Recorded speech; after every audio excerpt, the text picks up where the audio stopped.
Hello everyone, in today's video, I will show you how to download Android apps on a Windows laptop or PC.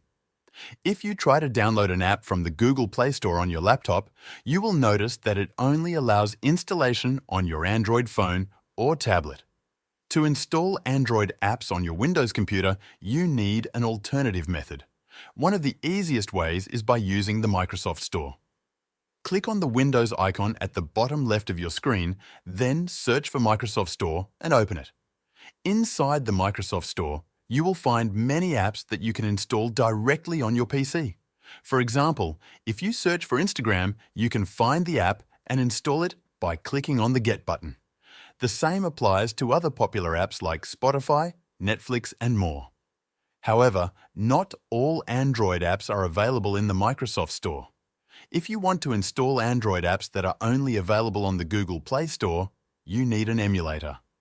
An emulator is a program that allows you to run Android apps on a Windows PC.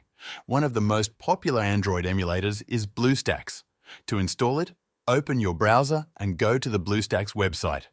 Download the installer and run it on your PC. Follow the on-screen instructions to complete the installation.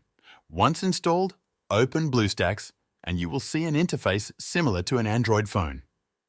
To install an Android app, open the Google Play Store inside BlueStacks. Sign in with your Google account, just like you would on an Android phone.